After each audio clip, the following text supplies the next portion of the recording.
Seorang pria bernama Zulkifli diamankan Polsek Kuta lantaran menipu. Pria asal Jakarta itu menawarkan mobil BMW milik orang lain untuk mengeruk uang korban. Mewakili Kapolsek Kuta Kompol Orpa SM Takalapeta Kanit Reskrim Polsek Kuta, AKP Made Putra Yudhistira menerangkan peristiwa itu dilaporkan oleh korban bernama Novarman AR. Dari keterangan Novarman, pada Minggu 23 Mei, korban yang tengah menginap di Grand Suri Jalan Raya Kuta Badung ditawari mobil BMW oleh Zulkifli. Agar korban percaya, pelaku menunjukkan foto-foto kendaraan mewah tersebut. Novarman tertarik dan setuju.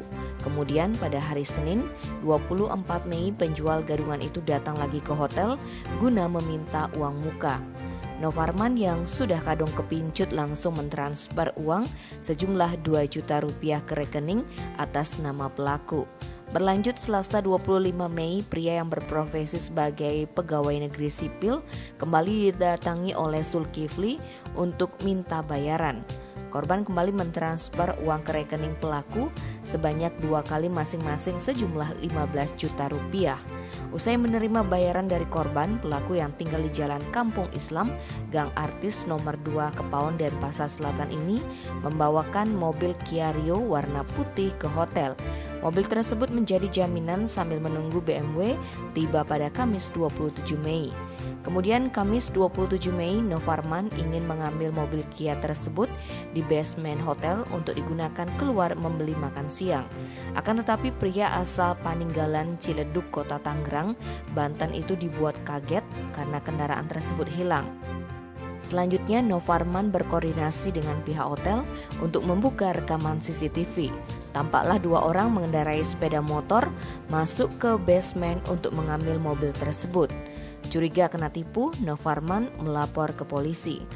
Menindaklanjuti laporan tersebut, tim Opsenal Reskrim Polsek Kuta melaksanakan penyelidikan. Didapat informasi bahwa pelaku telah kabur ke daerah Lombok.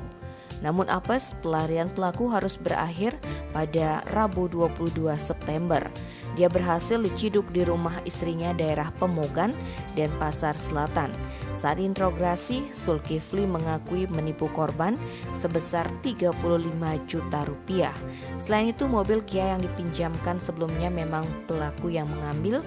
Uang hasil menipu digunakan untuk membuat kunci cadangan mobil Kia Rio di daerah Jimbaran, lalu membeli baju, HP, sepatu, bayar cicilan motor serta diberikan kepada istri dan mertua hingga untuk biaya hidup selama pelatihan ke Lombok dan Banyuwangi.